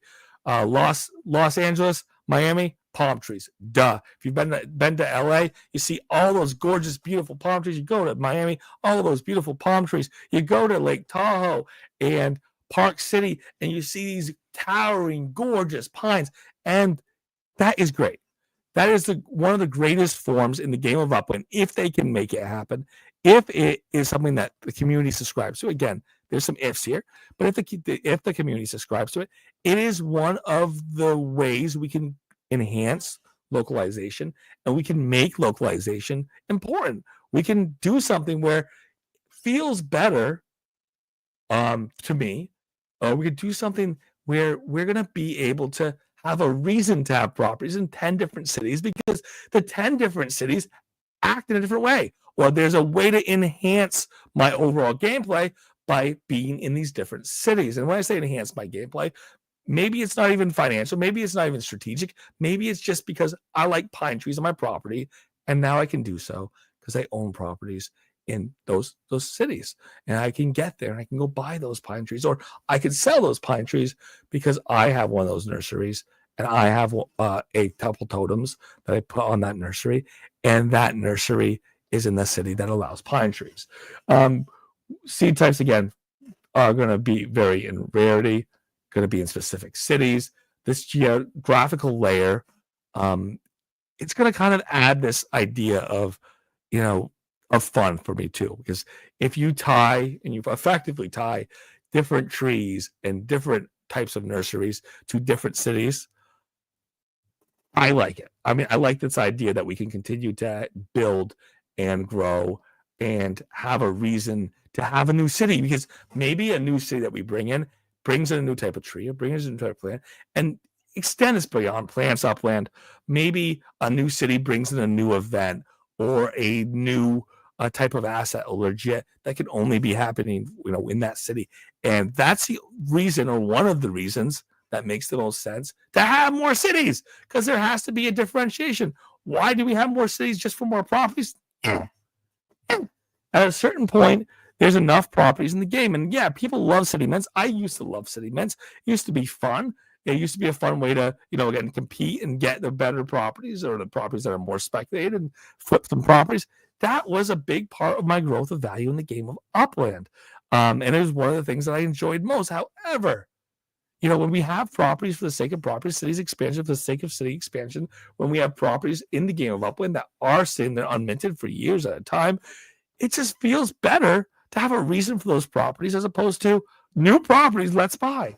So let's continue to see this happen upland. Let's make this happen. I'm looking forward to it. And I'm looking forward to seeing locality get expanded and become even more valuable. We'll also be launching the remaining totem seasons, with totems continuing to provide value well beyond the initial rollout. I like it. Stay tuned as the living world of upland begins to bloom. If Genesis Week 2025 brings life into the game, like actually, not like a promise of life 2 years down the road, but brings life into the game of upland, or shortly thereafter, that would be the theme for me. That would be an actual, not a new feature. I mean, it's an enhancement of a previous feature. It's one that's been promised for years, but it'd be a fulfillment of a promise that would be worth dedicating a Genesis Week to. But you'd have to actually fulfill. You'd actually have to bring life in a meaningful way, and you wouldn't just give away the first 3 seeds and say, in 2 years you'll have life. No, get the life right in, make it happen. That's going to make me feel better. I don't wear a fedora. No, I don't wear a fedora. About hiding trench coat. These comments sometimes, it's a little bit of fun. It's a little bit of fun, but we get lost easily here. But yes, this idea of continuing to fulfill promises from 2 years ago. I like it, and I'm looking forward to it. I love to see it happen this Genesis Week. User manufactured cars as revealed with a stock car historic announcement. And this is something that I don't agree with as much. Players will have the ability for the first time in upland to manufacture competition grade cars in accordance with the historic stock car replicas that are their very own. This is a weird way of token gating. You get the right asset, you get to manufacture a specific number of cars. I like it. It's okay. Yeah. It's a little bit of a combination of all three. I do like the idea that we are coming in an iterative state of manufacturing the first cars. I think that this will eventually expand to UGC cars with people designing their own cars. But as this first iteration, it does miss a point. And the original point was we were supposed to be having this idea of gated token or token gating to do things like blueprints, to do things like UGC assets, where we're going to have UGC assets like blueprints. We're going to be able to sell them in limited quantities. You'll be able to buy a blueprint that you might be able to make one of a structure or 6 of a structure, but write a limited number of copies to that. And that's what Upland did here. They wrote this as a licensing thing. You buy the car, you get the car, I should say, and then you have a license to build a certain number of those cars and then sell them as you choose to do so. And as a type of meta venture, it's kind of exciting, but at the same time, it would have been cool if that was applied to a UGC first. Understood that these cars, these passes are being given out in contests and not sold for huge amounts of money. So I do appreciate and respect that. But again, I'd love these opportunities to highlight UGC and put them first. And I would have loved to see this used in that way, this first version of these token-gated limited runs of assets. Quality of life, these updates are going to be improving the usability, performance, and player experience. Small tweaks, again, small tweaks can make a big difference. If it's easier for me to do search, if there's new aspects to how I interact with the game, if I have to make less clicks to do some of the same things, if I can look through my assets and my inventory and my properties in a much more constructive way so that I can trade or sell or swap, that's more powerful to me than, I don't know, that's more powerful to me than a new feature that I may or may not be excited about, because one of my core gameplays in the game of Upland from day one has been properties. So if I can better interact with my properties, if I can better interact with my assets, if I can better look at other people's inventories, that's all going to be valuable to me. Our comprehensive travel system reflects the dedication that we recognize. Again, I'm reading this out of order on purpose. Our comprehensive travel system reflects the dedication, but we recognize the limitation, I'm going to say limitation, of navigating from point A to B. And I say limitation, it's just complex. It's difficult. It is not simple. And I think Upland's trying to simplify it. They're trying to simplify it for people who are coming in because they're trying to attract people in a casual way. Again, when they started this and they were adding mechanics and they wanted friction and they wanted people to work for it, I think they've changed that priority because there are people who don't want to work for it. So to bring people in, it's a lot easier if you don't have all those things. Upland is committed to immersive and virtual localities. They're going to continue this idea with these individual areas, but they're trying to make it easy for people to get from one area to the next. Again, a reason to have individual locations. There's not been very many iterations of this. Why is one city different than another? But starting to build that, if they can effectively do so with these seeds, if they can effectively do so in other ways, then yeah, there's a reason to have properties in Park City. There's reason to have properties in New York City, in Manhattan. Maybe there's something very different about Manhattan, what you could actually do there than what you can do in Miami. And if that's the case, yeah, let's keep locality. Let's have a residence. Let's have an area that I have special features for because I choose to call that my residence. And I can choose to surround myself with different neighbors or choose to locate myself with neighbors that I want to be around. These are all powerful things. But when it comes to travel and moving between places, it's cumbersome. It's cumbersome for a lot of people. And the more cities we add, the people who've been doing the travel for years, it gets more cumbersome for them too. So Upland is streamlining the design of movement to make movement effortless. It's a straightforward movement towards click and travel. Simply click on any property, hit the travel button, and let the platform handle the route calculations for you. There's still going to be UpX fees. There's going to be scaled UpX fees depending on how far the travel is, but it's going to be automated, hassle-free journey. And when you do this, guess what? You either eliminate the idea or the excitedness or the the continued enthusiasm for cars. I would say, I mean, there's limitations of where you can travel with car and by plane and by if you're just going to say, click on the route and travel by the route, yeah, maybe there's a way to incorporate cars in there, but it sounds like you're skipping this idea of cars. It sounds like you're skipping this idea of airports. Maybe Upland has a way of making it work. They said that there's still going to be travel times. There's still going to be terminal send fees that are going to be calculated in. The balance in the system is still going to be there for those people who own the properties along the way for travel. And maybe it isn't, maybe it isn't. Because if you don't have a send between two cities, with a person, ending up in city A, maybe they don't go to this, and we're going to come back and circle back on this, but maybe they don't go to this meta venture because they're not hanging out in city A. But we're going to get into another way that Upland may be doing a workaround on that. But, maybe that changes the way people interact with these cities if they're just traveling between point A and point B and not having to go to these intermediary cities and hang out in these intermediary cities. So consideration here, how does that change the overall feel and scape of Upland? I think a lot of people are going to argue it's going to make it better and easier for them because they only travel between cities when they really want to go to a city min, or they want to go to a specific event in a specific city for a specific reason. So I think this is positive for a lot of people. We'll have to see how it takes shape. We'll have to see what the reality is. We'll have to see how seamless it is.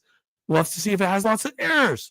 But it is pretty cool. It is cool for a lot of people because it takes away some of that, I don't want to go to the city min because I don't want to spend 15 minutes figuring out how to go from city A to city B to city C. And that's before you even travel. In-app announcement history. With so much happening in Upland, it can be easy to miss a single pop-up or important update. To keep everyone in the loop, we're introducing an in-app history interface where players can view all the latest announcements in one convenient place, never miss an update. You know what is a great place to do this? Right now, Discord, it's in order. Boom, boom, boom, boom, boom, and you can go into announcements and slide up. You can do that in your messages as well in Layer 1 Upland. There is an announcements field where you can just go boop, boop, boop, boop, boop, up the announcements. But if there's another integrated way of doing it that's easier, that's clearer, that's easier for people to access, doesn't require them having Discord, doesn't require them looking at their messages, maybe the messages aren't as clear, more power to Upland. Again, it's a small thing, but a big thing. If it's easier for people to see all the announcements, let's say they check Upland once a week, all the announcements that happened the prior week, and they're more in the know, maybe they'll be more engaged with Upland. Maybe Upland will be more fun for them. Maybe Upland will be something more engaging. Dopest crew, good to see you. Glad you could be here. During the trial period, players will be able to purchase items from any meta venture in any given city. This is called the enhanced secondary market access. And again, start with the bold faced here, right? It's a trial period. Okay. So there's a time period where we're going to see how this works. Players can purchase items from any meta venture in a given city, as long as they own at least one property in that same city. And this is something that Upland has talked about. This is something other players have talked about. This has literally been a Nolt suggestion 5 or 6 or 8 times that I've seen. Let us, buy remotely from these without traveling. That's been something people have talked about for a long time. It will help and enhance our meta ventures. People have been talking about this, asking for it for a long time. And it is not a complicated concept. We know what the internet is. We know that Upland has chosen friction and the friction of travel and making things difficult in order to, again, get people to interact with multiple layers of the Upland economy. We get that. But this is what people have been asking for. And does changing the friction change some of the value of locality? It absolutely does. Again, Upland's adding value to locality. Upland's taking away value of locality. But what does that mean? That means that if I have a showroom in the cheapest possible city, the lowest UPX per UP2, I might get a lot more people go into it because, again, it was cheap for me to build it, but it was in a place that a lot of people travel. That's the reason why it was a cheaper city. It was a tier 5. But now that my tier 5 city can be traveled to without people having to travel to it, ta-da!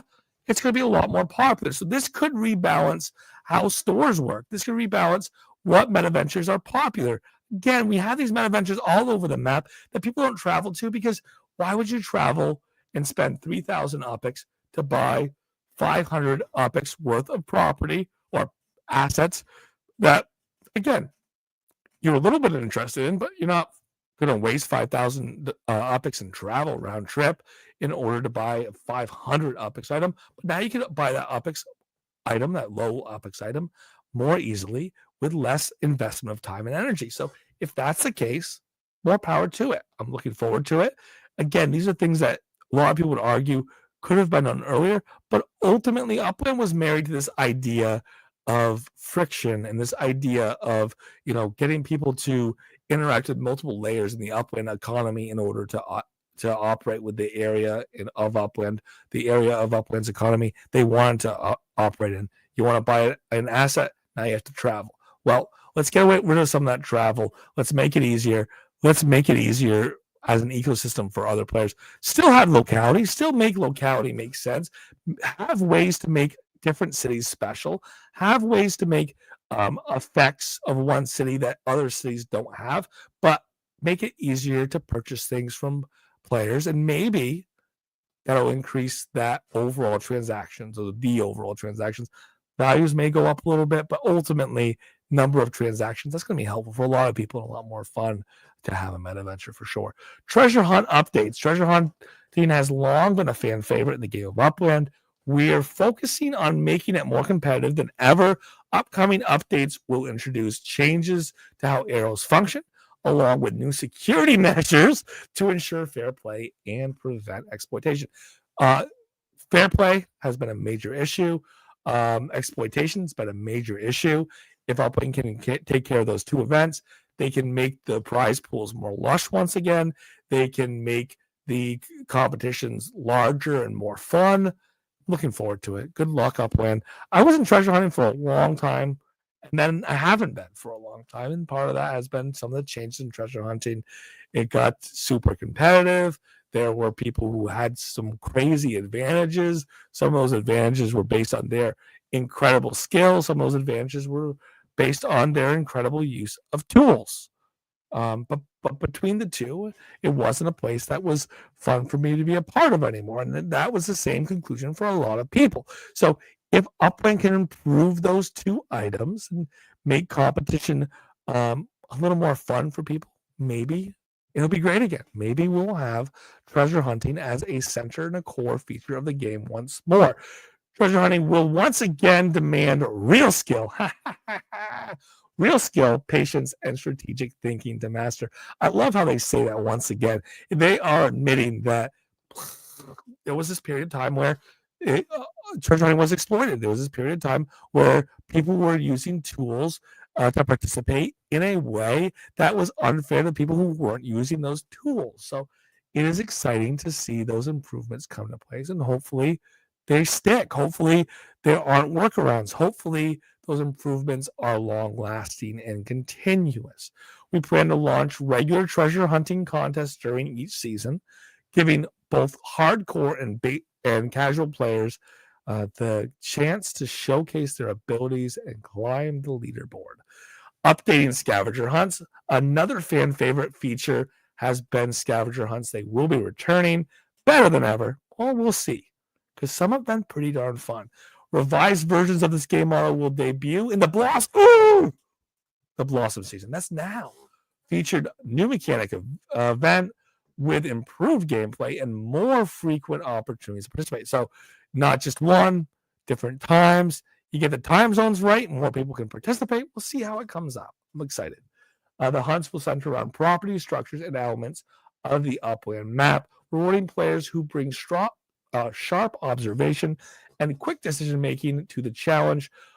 Scavenger hunts will also run on a regular seasonal cadence. Again, same time every season. Looking forward to that. Offering a fresh way to compete, explore, and win throughout Upland. Seasonal racing. We're nearing the end of our first full year of the Championship Series. It's been an incredible ride. Following the Genesis Week finals, we're making key adjustments on how racing seasons are structured, shifting towards shorter, more engaging formats that keep the competition fresh and exciting. Scoring the Championship Series will be refined, ensuring it continues to be the spotlight of the very best racers and delivers even more rewarding competitive experience. Again, a month-long race series.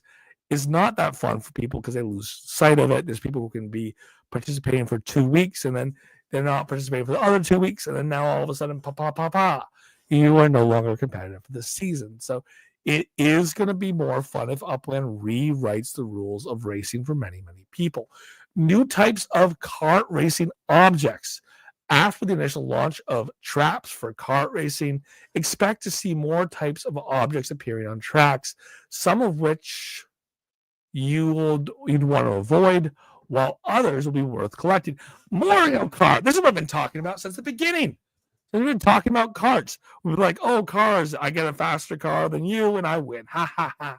The carts, they are all going to participate in a similar way. How you use those carts around the track matters. How you use those carts around the track determines the outcome of the race. Bringing the best car doesn't win you the race. Or, bringing the best car is like a coolest car. It looks great. I love it. But having the best car is having the best driver. And having the best driver is what you bring to the table. Every car is the same. Every car participates the same way. But every track is going to have advantages, disadvantages, way to participate. And if you participate in the right way, you win. If you participate in the wrong way, you lose. That is the core of competition. I'm looking forward to it. And let's make it good. Let's make it Mario Kart. Buy more NFTs so David can feed and clothe the X little ones. That's a little bit much. Again, the cool thing about the 3 announcements I just read is these don't seem to be big USD expenditures, with the exception of, I guess, the carts, the other carts of racing, staked racing. That's OPEX, that's not USD. Keep that in mind. Let's see what else. What are we talking about? Mechanics with gameplay and scavenger hunts. That's not USD. The carts racing, yeah, I'm sure we'll have USD sales in carts in the future. Of course, we've had plenty in the past, but a lot of the carts market right now, to be honest with you, is UGC, which is pretty great. There's some pretty limited pricing or low pricing available in those carts. So the one thing I can say about this, X3, the mansplainer, the one thing I can say about this is, to your point about the USD sale, I agree. There's a lot of USD sales, and some of them seem like they just want money, and they seem like, what's the value of this asset? It's just to throw on my property. It's just to celebrate a limited 2-day event. This is something that I like. These announcements that are actually UPX first, that they are UPX driven events. That's what I look forward to. And that's what we're looking at right here. A couple, not all of them, but a couple of them don't seem like they're going to be USD intensive. There's going to be a lot of money going into them. We're not talking about people paying money to buy a new bundle. So we're talking about a little bit of OPEX out of the pocket, a little bit of participation, and a lot of fun, hopefully. So these are the good pieces that I like out of this announcement. Miscellaneous. Here you'll find a collection of updates and notes that don't fall neatly into these categories. Reviewing legacy features, Upland's going to continue to refine the features of Upland. Look at the real value of what players are taking out of these features and change them. And they're going to get rid of some of the legacy features that no longer align with the current mission. These features, while ambitious, require ongoing attention and resources and could be redirected into more impactful experiences. Initially, this review will include the activity feed. Well, I mean, that was kind of distracting. It was a good thought. 3D spaces. Yes, there was a ton of activity around 3D spaces for about 2 minutes. Every 3D space that Upland's put up had limited access. You can only put so many people into them. But here is the piece about reviewing 3D spaces. The 3D spaces, the spatial driven 3D spaces that Upland has helped put together, the iterations of different types of spaces that eventually got built. These are all things that people end up investing time and energy and money into. When we talk about the idea of the private theaters and the private cafes, people paid and might have bought for these. And again, people bought these on the secondary. They didn't get what they wanted in the sale. They went and they bought them on the secondary. They bought them with a significant markup, and I don't think we can completely abandon them. I understand that the cost of maintenance and building and continue to improve these might outsize the actual benefit or the actual participation people will have with these. Maybe that's going to be a hard choice that Upland has to make. Again, it's not that it's a wrong choice, but it's a hard choice because people have invested in these. And if they're no longer to be supported or emphasized, the people who have chosen to invest and put the time and the effort and the money in, they're going to feel at a loss. Good to see you, Wolf Warren. I'm glad you're here. It's late at night. We're getting long in the tooth, but we're finishing things up here. I'm glad you can make it. Again, initially, this review will also include the Director Block Explorer. Okay, two things about Director Block Explorer. One time it was special. And then there was this whole thing with Director Block Explorer where people saw value in Director's Block Explorers being sold in USD and UPX, and people were creating multi-accounts just to make Block Explorers, Director Block Explorers. They would create the accounts, they would move assets, they would get a Director Block Explorer, they'd sell them. The account would eventually be caught and jailed, but they would have already gotten an asset out of selling that Director Block Explorer, and they would have possibly taken value out of the game of Upland in USD from doing so. So it was a mess. And it is a way of celebrating Uplanders. It's a way of celebrating milestones. There's so many Director Block Explorers in the game that maybe the cost of making them, or the time, or the effort, which should be pretty limited at this point, is not worth putting new ones out there in the game. Maybe it's a way of saying, hey, those who were in the game before blank time, here's your special reward. You had a Director Block Explorer, you keep it, you have it long term. If you came in lately, if you came in new, let's tell you about the history of these Director Block Explorers. None for you, but they did exist and they're cool. I like it if that's the case, but the reality is they're no longer as special, and they ended up not being as special as they once were. Again, people cheated to get them. We had more and more people expand and grow their accounts. So naturally, people got larger accounts and got these Director Block Explorers. But yes, this idea that people cheated, people broke the rules, people exploited the system in order to get some of these Director Block Explorers, flooded the market, made them less special. Is it worth putting as much effort into having them around any longer? That's Upland's decision, something they're working on. 3D spaces, for example, we continue to believe they'll play a significant role in Upland's future. However, current participation level is low. And I'm going to put it a different way. It's extremely low. People have put time and effort and money into buying these spaces, putting these spaces out. They do a lot to promote them, to encourage people to come into them. But people don't come natively. People don't come on their own. You get 5 friends together. You say, let's all meet in this space, and you all meet in that space. But people don't show up by the droves just for the heck of it. I've broadcast in the Upland Plaza for a long time, and sometimes there's issues there. Sometimes there's sound quality issues, the spatial audio. Sometimes there's issues with that as well. And sometimes people have their own audio and it overrides or it pollutes the other noises in the room. And there's plenty of ways those can be improved, but they haven't been the best in the past. And that's why we have low participation rates. Do I think it's something that Upland can put effort into now to improve? Or can they just say, there's low activity level, we'll come back to it later? And I think that's Upland's decision to make, but I think there's reasons to go that direction, of course. If we look at it on the grand scheme of things, we get the emotions out of it, and we say, what can we more effectively continue to build in the space? Again, Upland's asking for community involvement, community feedback, to let people know what they want. What does the player base of Upland want out of these spaces, and maybe we'll see some of that in the future. Refine Sparklet sales for a balanced ecosystem. Again, how much Sparklet gets released? When does it get released? Does it get sold when the price is low? Does more of it get sold when the price is low, or less? Do the sales happen more often or less often? How much gets distributed? How large are the bundles? How often are the sales? These are all things that can be worked on more in the game of Upland, so we know and we have a better regulation on what's being sold at what point. I think that having more sold or at a low price, probably not great for Upland, probably not great for the overall Sparklet market. Maybe Upland continues to look at what the demand is and release them slowly as there is continued demand. We'll see how Upland figures this out. But yeah, it's something they have to consider. They have to consider what selling Sparklet in the game of Upland does for the value of Sparklet, what it does for the supply of Sparklet, what it does for the rental market of Sparklet. So we'll have to see. We'll have to see how Upland comes up with this, but it is something to continue to be considered. And it's probably one of the biggest economic factors in Upland right now to be considered is how does the valuation of Sparklet affect how things get built in the game?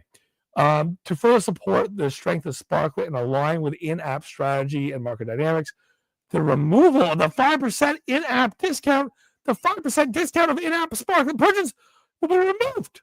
No, I don't like that. I don't like that at all.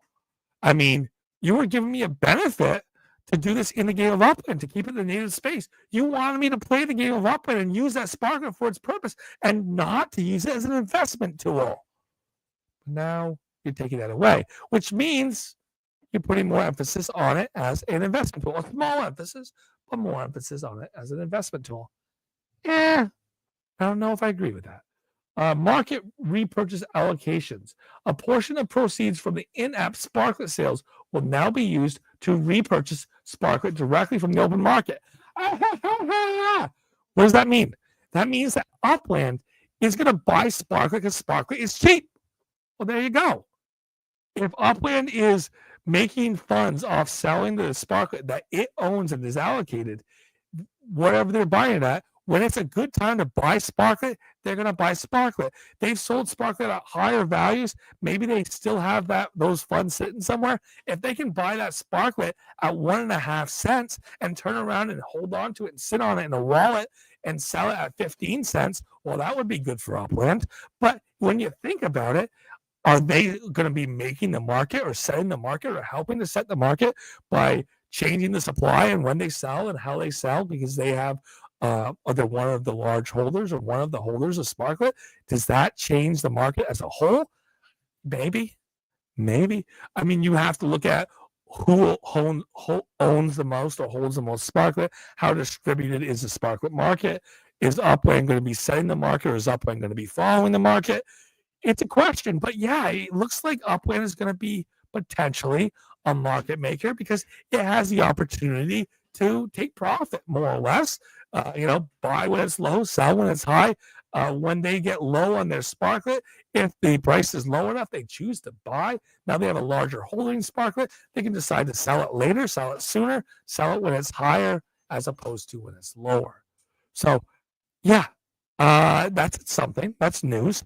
Whether or not we can look at that news and think it is a great piece of news, whether or not we can enjoy the news, it's going to be up to our individual, opinion. And as I said, it's not the worst thing to incentivize Upland, the game of Upland, to improve the value of Sparklet, because those who are holding Sparklet, they have a potential upside. Those who are using Sparklet as utility, there's an upside there as well. If the value of Upland's higher, of Sparklet's higher, because Upland has a way of helping encourage a higher value of Sparklet, then the utility value of Sparklet might be higher long term, because we know if the continued value of Sparklet continues to fall, we may see lower utility in time. So yeah, it's good. It's good for the value of Upland to go up, Sparklet to go up. It's good if Upland has some eye on it, but if they're making the market, that's something people can have conflicting feelings on. The market repurchase allocation, like I said, we'll see how Upland shapes this up. We'll see how large of a plan it is. We'll see how it's used. Align mobile app pricing with platform realities. Okay. Upland's availability on the Apple App Store and the Google Play Store is essential for providing a seamless mobile experience and increasing viability, but it also comes with a cost. Significant platform fees on transactions to better align with how the digital platforms operate today, similar to premium pricing on platforms like X. Upland is adopting a pricing model that reflects these added costs as in-app purchases. As a result, you may notice difference in pricing and value between purchases made in the apps versus the web, aka use the web version. It's going to be where you're going to get the best price. It's going to be where you have the less fees of transactions. It's where you're going to have the best of everything. Is that market manipulation? Is it market manipulation for Upland to choose to buy and sell at certain times when it's a large holder? I don't know. I don't know if it's market manipulation. The only thing that would make it market manipulation is what could make it market manipulation is how and when they hold and sell. And if they sell at a certain time to try to lower the price, and if they buy at a certain time intentionally to try to raise the price, that would be market manipulation. And if they have a large enough buying power and they're buying up the market in order to increase the value, then yeah, that would be market manipulation. So we'll have to see. We'll have to see if that gets used. But the reality, Wolf, the reality is there is an acceptable use case for an operator to have the ability to buy into the market, but maybe there's limitations. Maybe there's questions about how that force is used, and maybe there's a question. Maybe there's a question of whether or not the Upland's using it judiciously, and if they are, that's fine. But it's a question of if they're using a coordinated effort to try to change the value of the asset of specifically the Sparklet token overall. As a result, you may notice differences in pricing between the web and the online version. So yeah, web / online versus buying on the app. It's going to be cheaper to buy online. So keep that in mind. And otherwise, we are going to have this continued look forward of the core values. The core values. Property is a strong foundation in Upland. That's something that Upland wants to continue to do. It's a property trading metaverse. Upland's going to continue to focus on the property trading element of the game. We continue to optimize, streamline, and evolve the platform. We remain deeply committed to the core gameplay that is all started with buying, selling, and building value through virtual property ownership. This focus ensures that every move we make supports a more engaging, accessible, and sustainable experience for both new and longtime Uplanders. Get ready for what's next, because the future of Upland is rooted in its foundation, and we're just getting started. So that's it. The idea is Upland continue to add feature after feature after feature to bring people in, to draw people in, to maybe get the opportunity to grow the player base. And then it all kind of came back to what works and what people like, and moving towards a center. I think that's overall where Upland is headed. And it's not the most negative thing, not the most it's not a failure to admit that you've overstretched and then to move back towards where your success is.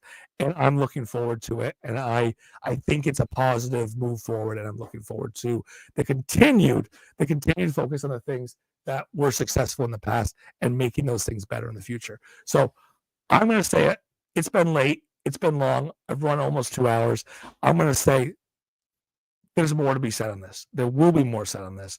There's more to review. There's more for Upland to say, because they may make comments just like they did about Genesis Week, where they come back and say, we said this, we want to clarify. Maybe they want to clarify something, but there's a lot here. Some things are an inch deep, where we're told about something, but we don't have the details yet. I'm looking forward to those details.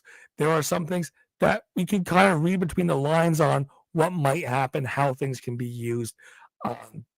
And we just don't know for sure the application, but we have a little bit of idea and understanding of it. And there's other things that we're clueless on. Excuse me. So I'm looking forward to learning more. And if these priorities, like I said, 72, 73% of them actually hit, because there's a lot here, I'll be pretty happy. If 72, 73% of what is promised can happen within 90 days by the beginning of July, I'll be pretty happy. I'll be pretty happy. And life is part of that list. That'll make me happy. Upland taking ownership and responsibility for the value of Sparklet, helping to grow the value of Sparklet, having a vested interest in the value of Sparklet. I will continue to see that as a positive, and I really hope that's something that Upland takes seriously. So for tonight, I'll say thank you so much for being here. I guess it's No G Week hosted on the Real Node too. X3 the Mansplainer. I know these are parody accounts. I understand that, but let's take a step back from that. Let's take a step back and say there's going to be a lot of Genesis events this year.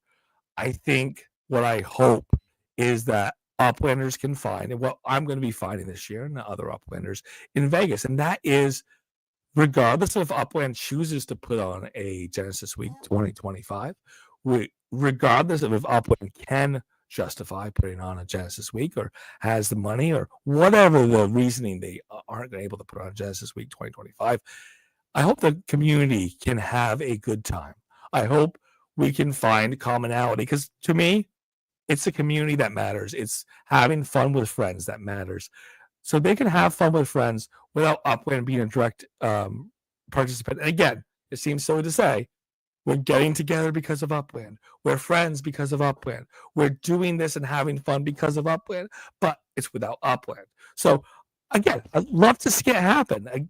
As many places as possible, more energy, more effort, and who knows, maybe there's people who go to Genesis Week 2025, who go to Vegas, who experience the festivities of Genesis Week and have never done so before.